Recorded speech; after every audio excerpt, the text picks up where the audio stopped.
Assalamualaikum warahmatullahi wabarakatuh. Kami dari kelompok 4 ingin mengerjakan tugas dalam Pancasila ke-1. Sebelumnya perkenalkan Nama saya Jakwan Safik Listanto dengan NIM 64241995. nama saya Carito Dwi Prasetyo dengan NIM 64241289. Perkenalkan, nama saya Muhammad Sandris Gading Permana dengan NIM 64240471.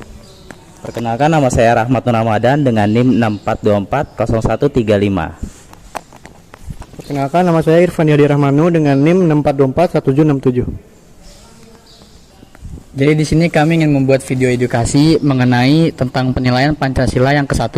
Di sini saya bersama dengan ketua pemuda di sini yang bernama Gasan Muhammad Nasr. Terima kasih Pak Gasan. Jadi kami di sini ingin mengerjakan itu. Selamat menyaksikan. Assalamualaikum warahmatullahi wabarakatuh. Perkenalkan, nama saya Carito Dwi Prasetyo. Jadi di sini saya ingin menjelaskan nih ke teman-teman semua, apa sih makna sila pertama Pancasila dalam ketuhanan yang Maha Esa? Ada yang tahu nggak sebelumnya? Tahu kan? Di sini aku jelasin ya. Jadi sila pertama itu yang berbunyi ketuhanan yang Maha Esa itu mengandung makna bahwa bangsa Indonesia mengakui adanya Tuhan yang satu, yang Maha Kuasa dan yang dasar moral bagi spiritual serta dalam kehidupan berbangsa dan bernegara.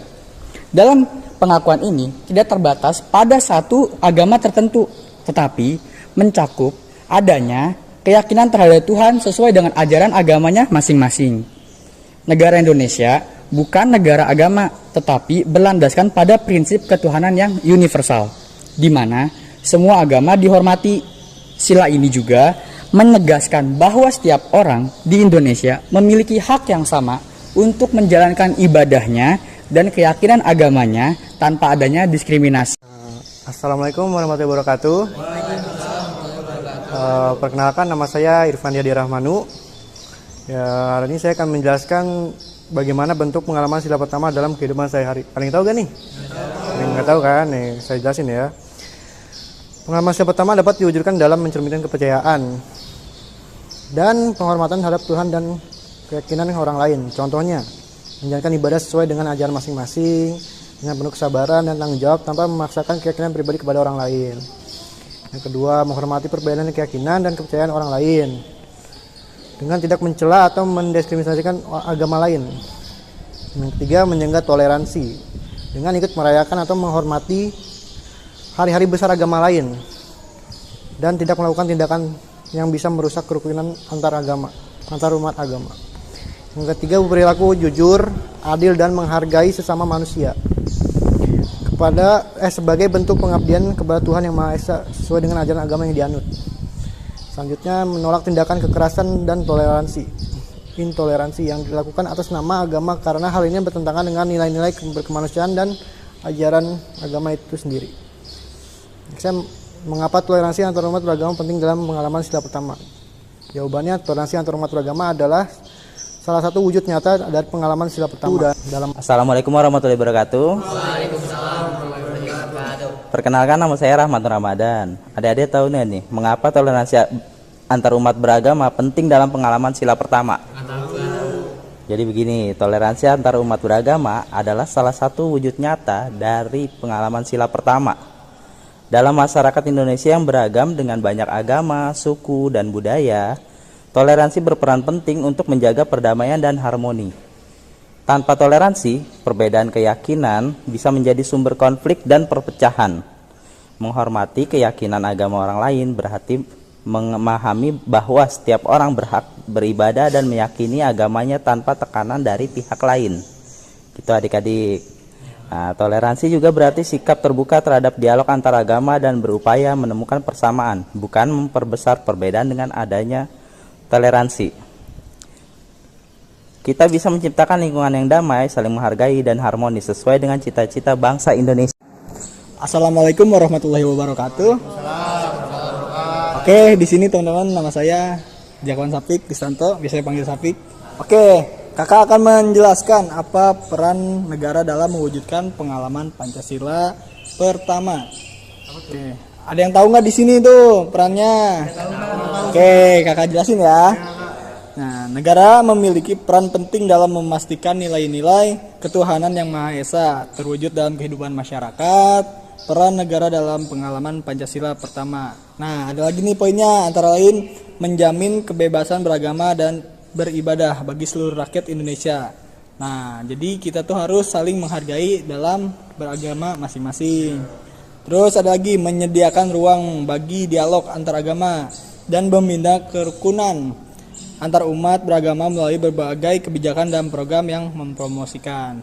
Nah, contohnya kayak kita saling membantu antar agama.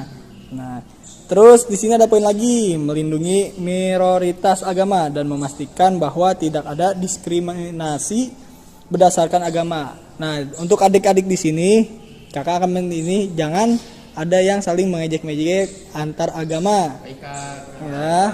Terus ada lagi menanamkan pendidikan agama dan moral melalui kurikulum pendidikan di sekolah sehingga generasi muda memahami pentingnya pengalaman nilai-nilai agama dan toleransi sejak dini.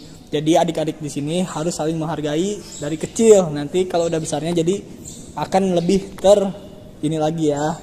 Terus satu lagi nih, menciptakan regulasi yang adil dan tidak memihak kepada satu kelompok agama tertentu sehingga semua agama mendapatkan perlindungan di mata hukum. Nah, jadi adik-adik ini harus saling adil juga ya, nggak boleh jangan temenin ini, jangan temenin itu karena agamanya itu, jangan ya, karena kita harus satu kerukunan walaupun berbeda agama. Nah, bagaimana sih cara mengajarkan nilai-nilai Pancasila pertama kepada generasi muda? Nih kakak jelasin lagi nih satu lagi. Mengajarilah nilai Pancasila kepada generasi muda sangat penting untuk membentuk karakter bangsa yang mewujudkan tinggi nilai-nilai ketuhanan. Assalamualaikum warahmatullahi wabarakatuh.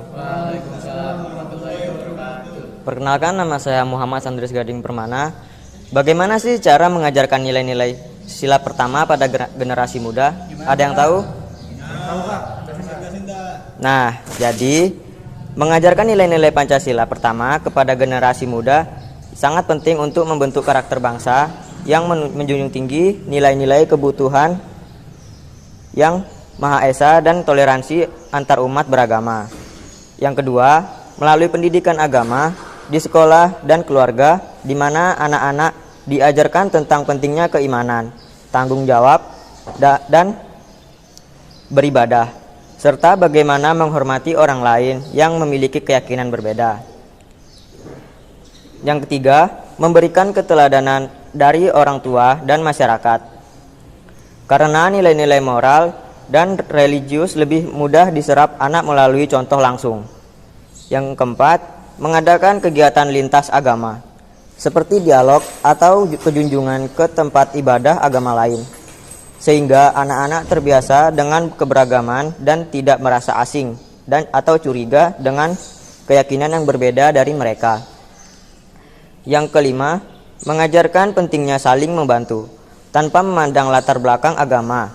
Misalnya, mengajarkan anak-anak untuk ikut dalam kegiatan sosial yang melibatkan berbagai komunitas agama, sehingga mereka memahami bahwa perbedaan agama bukan penghalang untuk bekerja sama dan berbuat baik. Yang keenam, atau yang terakhir, menggunakan media dan teknologi seperti film atau literatur yang menggambarkan pentingnya kerukunan antar agama dan pengalaman nilai-nilai ketuhanan yang Maha Esa untuk menarik minat generasi muda mempelajari nilai-nilai ini. Oke guys, jadi terima kasih, sekian aja dari edukasi dari kelompok 4 mengenai pengamalan nilai Pancasila ke-1 dalam kehidupan sehari-hari. Terima kasih juga buat Bapak atas kesempatannya. Gasan Muhammad Nasr. Semoga ini bisa bermanfaat ya untuk di keluarga Titian Kencana, terutama buat para pemuda-pemudinya agar saling bertoleransi lebih di kehidupan sendiri.